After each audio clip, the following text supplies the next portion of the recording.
Welcome to the Emotional Balance Sheet, the go-to podcast for parents with multiple kids, especially those with twins, triplets, or more, who are navigating the maze of modern family life and personal finance. Whether you're overwhelmed by education or retirement planning, parenting dilemmas, career transitions, or trying to define your purpose and plan, we're here to guide you with empathy, encouragement, and expertise.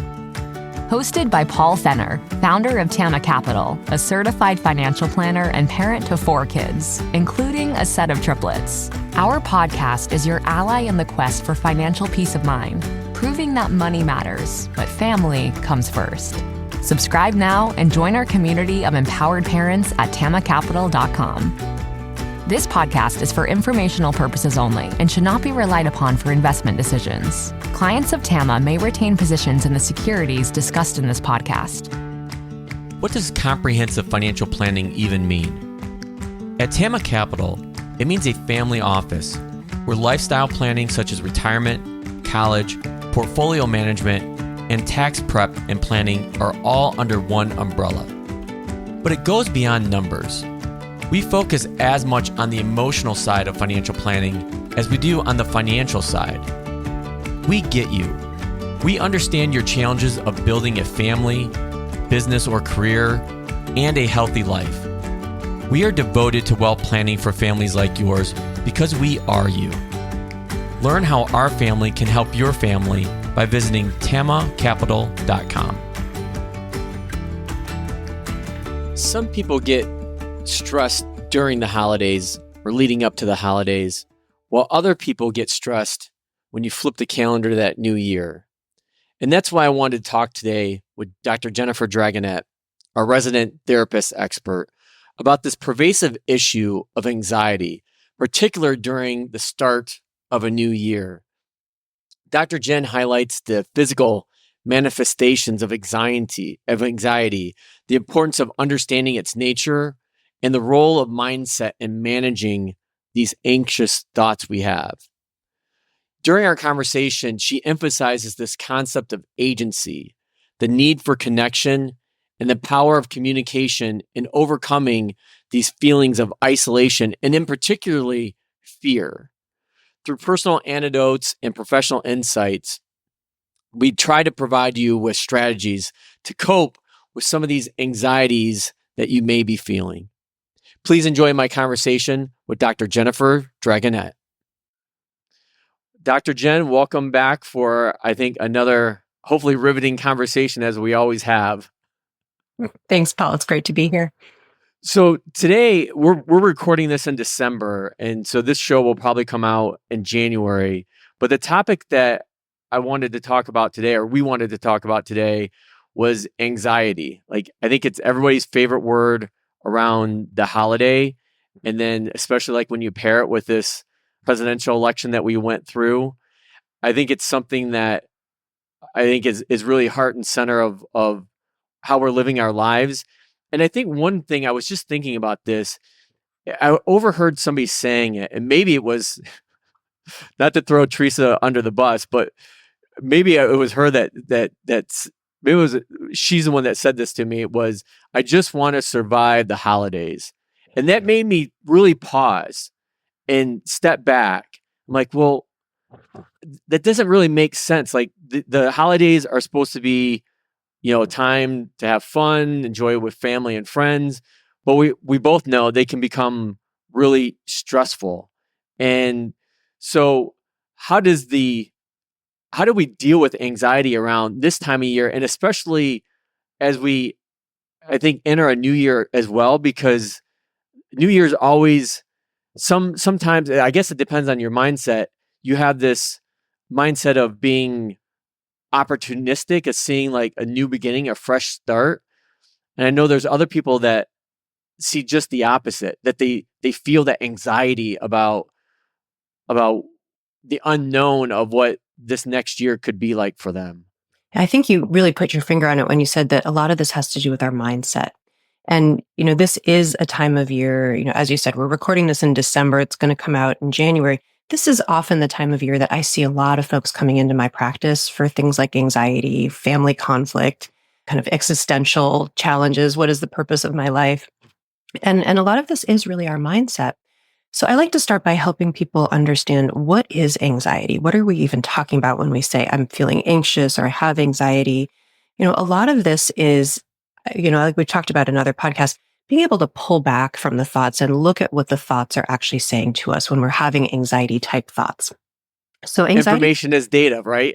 Information is data. Emotion is information. Yeah, right. Feelings are just information. And what are these feelings trying to tell us? So, the first thing I like to say about anxiety is it's very physical. We feel it in our body a lot of the time.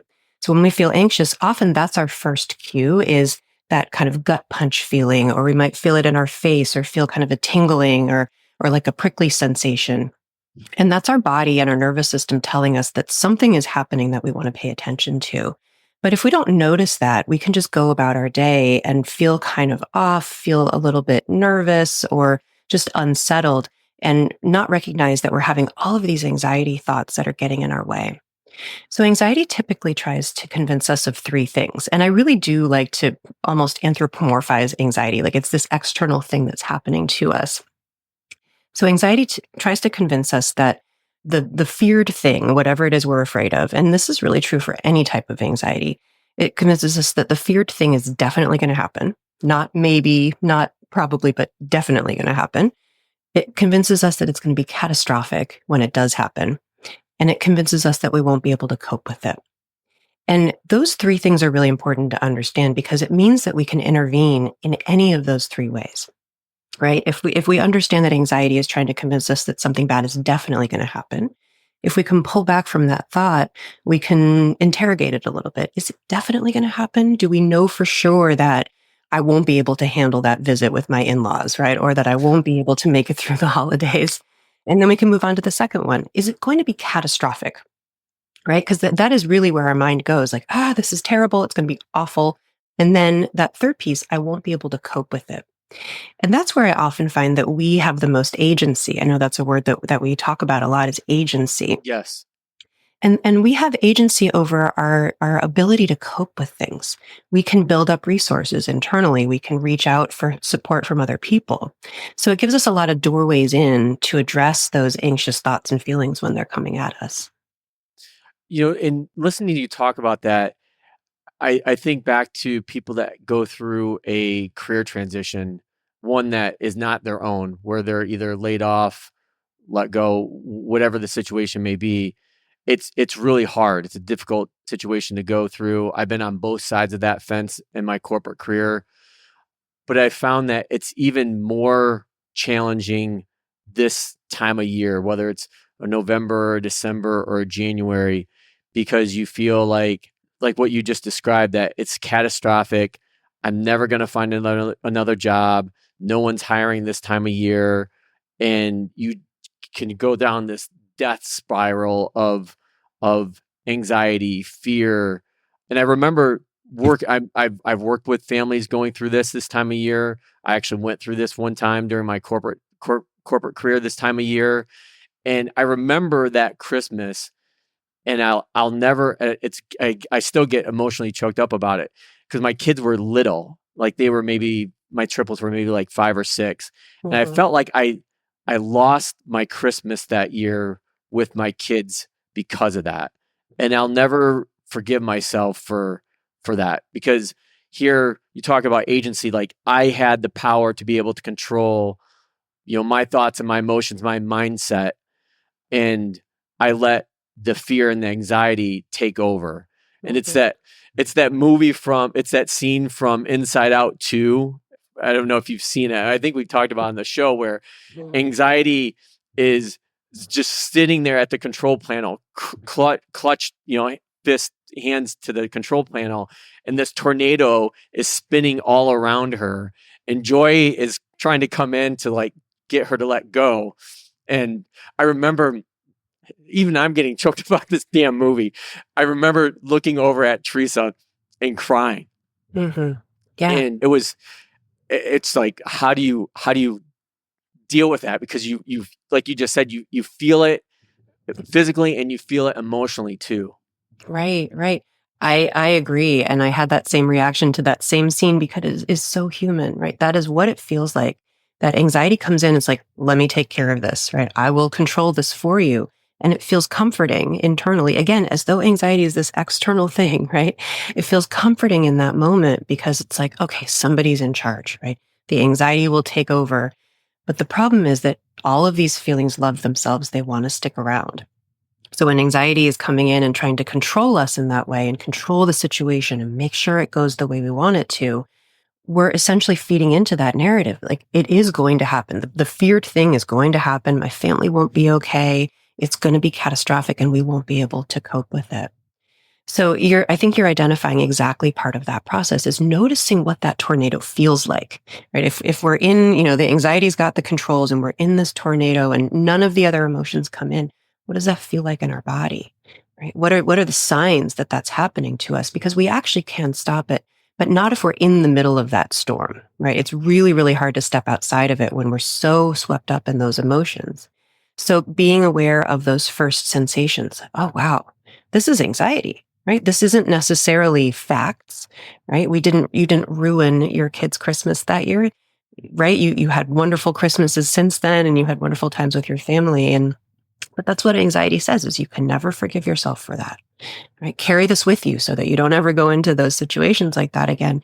And it really doesn't ever let us off the hook for just being human. So I like to almost have a conversation with anxiety and say, I know you're trying to tell me this. Right? Let's walk through this. Sometimes with my clients or with myself, I'm like, let's just play it out, right? Let's take that first piece. Do we know for sure that Christmas is ruined? Right? Even if it is, do we know for sure that something catastrophic is going to happen? Let's look back over the course of your life and see what are the other times that you felt this way? What actually happened, right? So some kind of cognitive behavioral therapy there of let's hold up the facts, right? It makes sense that you feel this way. And we don't want to invalidate that and say, why is this, you're so stupid for feeling this way because we're just humans. We do. But it makes sense that you feel this way. And what do the facts tell us? What do we know? Who's in our corner? How can we cope with this? Who can help us cope through this?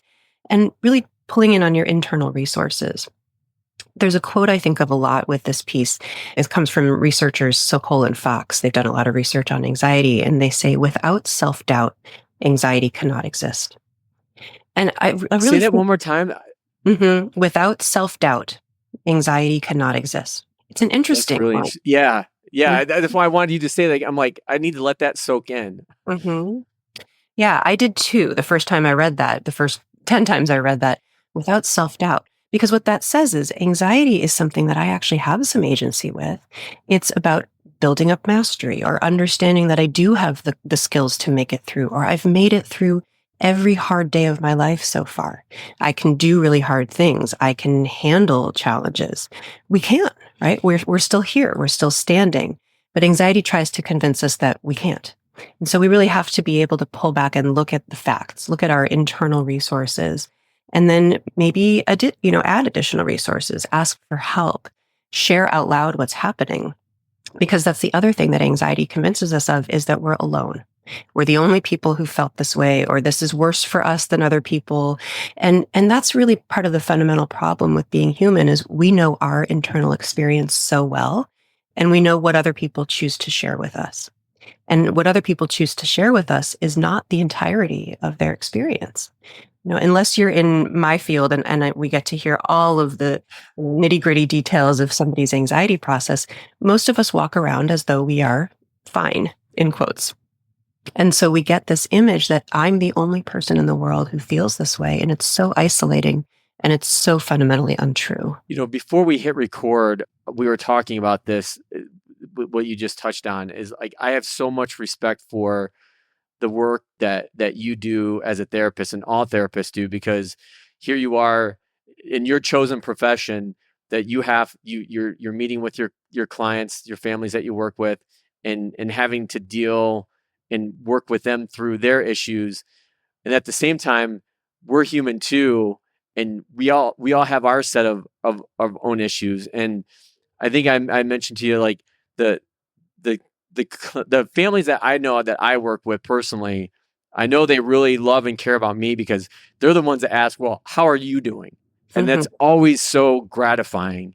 And it helps, again, take down that level of anxiety, knowing that, the work that we do from a financial planning standpoint or a mental health standpoint is really, it helps change lives. And that's one of the things I think that personally I've tried to come around to grips with is saying that out loud, kind of what you just mentioned, is that,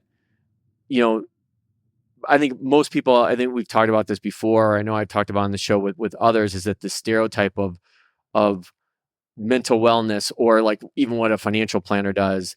And I think what people find is once they get into the process or have conversations with an advisor or a therapist, it's not what they thought it was going to be, and it's not as scary, and there's more, here's the word again, agency. They have more control over their lives than they initially thought. Exactly. And you're touching upon two really important points there, probably more than two, but two that I'm going to pull out for a second. One is the idea of avoidance, because that's how anxiety is maintained. So, it convinces us of those three things. Something bad's definitely going to happen. It's going to be catastrophic when it does, and we can't cope with it. And then we avoid that thing, whether it's a conversation, whether it's, a phobia that we have of something, whether it's social anxiety, which really comes up around the holidays. And so we avoid it because our brain tells us that's too scary, right? It's going to be catastrophic. We can't cope with it. So just don't go to the holiday party, or just don't acknowledge to your spouse that you're feeling anxious, or just don't get on the plane because you have a phobia of flying, right? And the problem with that is that it works in the short term, right? We avoid the thing and then we don't feel the anxiety related to the thing. But the problem is that we get convinced that we didn't feel anxious because we didn't do the thing. And so in order to avoid that anxiety feeling, because anxiety is very uncomfortable, we just continue to avoid. And that really grounds in and reinforces that negative cycle. So we feel like we can't do the thing because it's going to bring up the anxiety. So the corollary, or the kind of antidote to this, is we have to actually start to be willing to approach the thing that brings anxiety. And that is scary, right? Because we're basically saying, I'm going to try this out. I'm going to test those hypotheses that maybe it's not going to definitely happen, the bad things, maybe it's not going to be catastrophic. Maybe I can cope with it. And often we have to do that behaviorally, walk toward the feared thing, conversation, event, whatever, kind of fake it till you make it a little bit. And I don't always love that phrase, but that is the work with anxiety is to say, I'm going to approach this thing anyway. See what happens, almost like a scientist, and really try that on. Is that true that it's definitely going to be bad? Is that true that it's definitely going to be catastrophic? Is it true that I can't cope with it? We won't know unless we try it. And I thought of this because you were saying maybe we just say the thing out loud, right? Maybe we just share that fear, that self-doubt. That's one of the things that I see the most in my practice and as a human, is sometimes conversations are the thing that we fear the most. Right? Just that discomfort of saying to someone, I'm really struggling, or I don't want to spend that much time with you, or whatever it is that we're trying to set some boundaries around. That's the thing that's bringing up the fear. And just like you said, 9 times out of 10, maybe even more, it's fine. In fact, it humanizes us. It brings people closer to us because we've got this whole internal narrative that I'm the only one who's struggling with these thoughts and feelings. And lo and behold, Paul just said to me, he's got them too. So wow, right? I have to really check those assumptions. And now I see you differently. I feel closer to you because you are also somebody who experiences these thoughts and feelings. Yeah, I think, in listening to you talk about that, like when it's, and I kind of lead with this when I meet a new family for the first time, and I basically tell them, it's not lost on me, the fear or anxiety, trepidation you may have in coming into my office and having a conversation with, a complete stranger, even if they're referred from another family or a friend that I work with, is trying to take the temperature of the room down to let them feel comfortable and confident that this is a place that you can, share things openly. It's conversation between you and I, and just to try to take those walls down. And I've found over time and trying to do this, and maybe I learned this from my own therapist, and how to do this, hopefully, shout out to Kelly, is to get them to a point where, again, they feel comfortable talking about something that's very uncomfortable. Yeah. And I'm sure that you see that, like you deal with that every day being a therapist. Mm-hmm. Yeah, sometimes I liken it to those old sitcoms where, somebody thinks that everybody's forgotten their birthday, but really they're planning a surprise party and you're yelling at the screen like, just tell them because there's so much pain happening here, right? I think that we just walk around like that. I work with so many people who feel so alone in their anxiety or so alone in their depression or their thoughts. And the one thing that would be the most helpful is for them to actually say out loud to their friends or loved ones, I'm really struggling, because then they would hear, oh my gosh, I am too.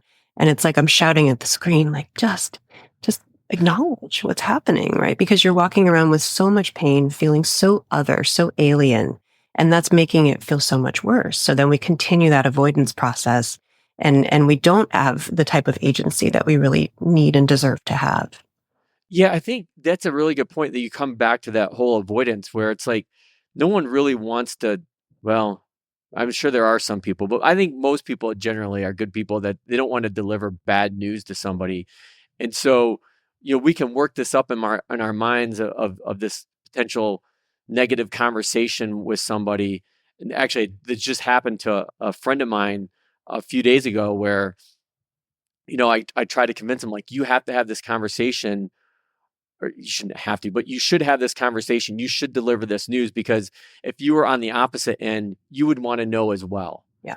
And so, again, to your point, we build up this avoidance to where we think we're delivering potentially bad news. And while it may be difficult news to hear, it's probably not as bad as we think it is. Yes. And that brings me to the then other. How do we overcome that? That's the... Yes. That's the itch to scratch there. Mm-hmm. Right. Exactly. That's the second point that I really heard in what you said a minute ago that I wanted to highlight. And it kind of is a bit of a teaser for our next conversation next month, which is that when we feel that anxiety, when we feel that kind of out of control feeling, and control is an important word that I'm going to come back to, we often try to exert control, but we don't realize we're doing that. And so what that looks like, and this is a made up word that I created a while ago, actually one of my children created. So I'll share that story with you in a second. But we start to engage in what I call make-suring. And so the story that I often share with my clients is, as you know, I'm a parent too. And when my children were little, I came into the room one day and my child, who was at the time about 1 year old, was doing that kind of wobbly baby standing up, kind of about to take a step, but maybe about to fall kind of walk. And his older brother, who was about 3, was just dancing in circles around him, kind of like with his hands up. And I said, buddy, what are you doing? And he said, I'm make-suring he doesn't fall down. Oh, man. Right? And I thought, that is the perfect word for what we do. We have no control, right? That 3-year-old had no control as to whether his 1-year-old brother was going to fall down. If he's going to fall, he's going to fall. But we just dance around situations, trying to control them. It's like this frantic effort to control things that aren't ours to control. And so when I talk with people about that, it's a concept that I think of all the time. I just want to make sure we start listening for these words. And I encourage all of our listeners to start noticing, I just want to make sure you didn't forget our appointment. I just want to make sure you're okay. I want to make sure you know how important it is that you do this thing. And we start to try to control, right? So we're that anxiety in the tornado, trying to control all of these things that aren't ours to control. We can't control how somebody feels when we say something to them. We can control, how much we share. We can control the tone of our voice and how kindly we deliver something, but then it's theirs to experience. And so a lot of that anxiety and a lot of that avoidance comes out as this kind of controlling, usually very well-intended behavior, but we're still in it. We're still trying to maintain that control. We're trying to kind of calm that anxiety chaos. And it usually backfires because we're giving more than we have to give, or we're trying to get into somebody else's process. And invariably it doesn't work. And then we feel resentful and disconnected. So the very thing we were trying to avoid happens, and we kind of make it happen. That's really interesting. So now I can see like how this tied into our last conversation and why you wanted to go there. So, but I really appreciate your flexibility in bringing up this anxiety, because I think as we're in this time of year, and with the election cycle just finishing and pent up anxiety around that, it's going to be an interesting 2025 as we get started here. So we'll make sure that we pull on that thread when we meet in the new year. But Dr. Jen, thank you so much for all these conversations this past year and for being a part of the show. And I know that I personally get so much out of our conversation. I know the listeners do as well, as far as the valuable feedback that I get regarding our conversation. So I can't thank you enough. And I hope that the new year is low in anxiety and provides a lot more interesting conversations with us. So thank you. Yeah, I really appreciate our conversations too. Happy New Year. Happy New Year. I think the point I want to make in my conversation with Dr. Jen are the coping skills that she laid out that everybody can use. They're easily available, and as she mentions, highly suggest building these tools and skills to have in your arsenal when these thoughts of anxiety and fear start to bombard you. One of the first ones she mentioned was mindfulness and meditation. And I know this gets maybe a bad rap, a little hokey, if you will. But techniques like deep breathing exercises can really be helpful and ground you in the present moment. I know I've worked with this a lot with the therapists I work with over the years. And the hardest part is realizing you're in the moment when you need to do the deep breathing. So in order to get ahead of that, a lot of people recommend doing that to start your day, basically clearing your mind. The next point is physical activity. I think this goes without saying, but regular exercise can help reduce anxiety. There's a physical aspect to it and a mindset aspect to it. And I know that we're at the start of a new year, and everybody, as I talked with Dr. Taryn Clark last week about goals and objectives versus resolutions, a lot of people are wanting to get physically fit and getting back in the gym or whatnot. It's not about the motivation to stay with it. It's building these tiny habits to ensure that you're going to keep doing it on a consistent basis. But physical exercise, definitely a helpful component to helping reduce anxiety. And the last one that Dr. Jen brought up was seeking social support. Having a group of friends or family or even a therapist that can provide that help and support that you need in order to kind of feel relief and reduce these feelings of fear, isolation, or anxiety, whatever they may be. So with those three things, mindfulness, physical activity, and social support, I'll wrap it up for this week, and we'll see you next time. Now that you've made it to the end of another great conversation, are you looking for more? If so, head over to tamacapital.com, where you will find all of our conversations. Use the search feature to find the topic or guest you would love to learn more about. Also, don't forget to make someone else's day by sharing our show. Thank you so much, and we'll see you next time.